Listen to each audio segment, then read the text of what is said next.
इस वक्त हम खड़े हैं दिल्ली यूपी बॉर्डर पर यानी गाजीपुर बॉर्डर पर किसान धरना के बीच में, जो पिछले 50 दिनों से लगभग चल रहा है धरना। कई दौर की बातचीत जो है सरकार और किसानों के बीच हुई, लेकिन सफलता और असफलता के बीच में अभी भी झूल रही है बातचीत। अगली बातचीत कल रखी गई है सरकार और किसानों के बीच में। हालांकि किसान जो है अपनी मांगों को लेकर अड़े हुए हैं। किसान उन 3 बिलों को वापसी चाहते हैं, उन 3 बिलों का हर हाल में विरोध कर रहे हैं, वापसी चाहते हैं। और किसान अगर नहीं मांगे मानी जाती तो किसान हर हाल में 26 जनवरी की परेड में शामिल होना चाहते हैं। वो अलग बात है कि सुरक्षा का ख्याल कैसे रखा जाएगा अगर ये किसान में वहाँ शामिल होता है या उसके आसपास होता है, क्योंकि विदेशी लोग हैं या विदेशी एजेंसियां हैं जो हमारे गणतंत्र दिवस, हमारे 26 जनवरी में व्यवधान डालने में पिछले सदियों से लगी हुई हैं, लेकिन बिगाड़ कुछ भी नहीं पाई। आइए किसानों से जानने का इसी विषय में प्रयास करते हैं कि आखिर इस पर कैसे इनकी ये देखते हैं और आगे कैसे अपना संघर्ष जारी रखेंगे। सर, आपका शुभ नाम? कृष्णपाल सिंह। सिंह साहब, कैसे गतिरोध खत्म होगा? धरना तो 50 दिन हो गए। 50 दिन का क्या 50 साल हो जाइए, गतिरोध जब खत्म होगा जब वापस हो जाएगा तीनों बिल। 50 साल तक। लेकिन आगे 26 जनवरी आने वाली है, हमारा आपका राष्ट्रीय पर्व है, भारतीयों का राष्ट्रीय पर्व है। अगर कोई व्यवधान हो गया तो कैसे जिम्मेदारी, किसकी जिम्मेदारी होगी? जिम्मेदारी सरकार की होगी। सरकार की तो होती, लेकिन वो देश हमारा है, आपका भी तो है। हमारा भी है। अगर देश हमारा होता तो हम यहाँ 50 दिन नहीं पड़े थे।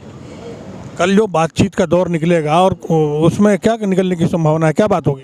वो तो जो भी उनकी होगी, नेताओं की बात होगी, बैठक होगी, उसमें जो भी वे निर्णय लेंगे उसी पर अमल करेगा जाकर। सर, आपने आर्मी की जैकेट पहनी हुई है, जाहिर सी बात है परिवार में कोई ना कोई होगा या आर्मी से होंगे। मेरे भतीजे 2 मिलिट्री में हैं, उनकी मैं जैकेट पहन के अपनी और पूछो क्या पूछो। अगर कल को 26 जनवरी में कोई व्यवधान हो जाता है तो आखिर कैसे उसको देखते हैं? तो उसका सरकार जिम्मेदार होगी, आर पार करके जाएंगे। सरकार तो जिम्मेदार होगी क्योंकि सुरक्षा का सवाल उनके हाथ में है, लेकिन देश हमारा है, देश उनका है, भारतीयों का देश है। कैसे इससे उनका क्या देश है? कोई गुजरात जा रहा, कोई कहीं जा रहा, कोई कहीं जा रहा। गुजरात भी तो गुजरात भी तो सर देश में ही है। वो बेशक हो, देश सबका है, हमारा भी अधिकार है वहाँ जाने का, उनका नहीं है खालिश।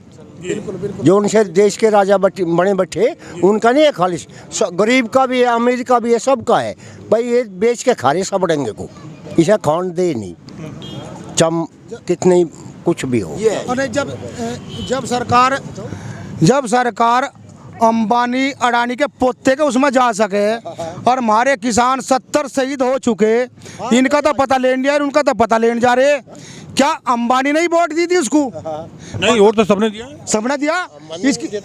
इस किसान ने भी दिया होगा। है मतलब साफ है कि गतिरोध टूटता हुआ दिख नहीं रहा है। किसान अपनी मांगों पे अड़े हुए हैं और ये एक बात तो साफ है कि किसानों का कहना है कि हम अपने नेताओं की मानेंगे, जो नेता निर्णय लेंगे। अगली मीटिंग यानी जो कल मीटिंग होने वाली है उस पर जो हम जो है सहमति बनाए हुए हैं, जो वो कहेंगे उसको हम मानेंगे।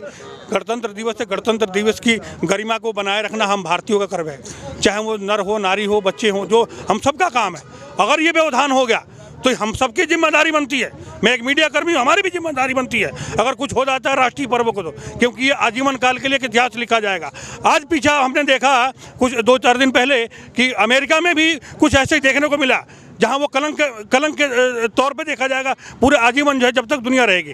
लेकिन ये भारत का देश है, भारत देश है और यहाँ इस पर्व को जो है व्यवधान नहीं होना चाहिए। गतिरोध खत्म हो, किसान अपनी मांगों को माने, सरकार भी झुके, दोनों का रास्ता निकल के बात खत्म होनी चाहिए। किसी शायर ने खूब कहा है कि न तेरा है न मेरा है, ये हिंदुस्तान सबका है, नहीं समझे नहीं जाने तो ये नुकसान हम सबका है। कैमरामैन पवन गुप्ता के साथ अशोक गुप्ता, गाजियाबाद।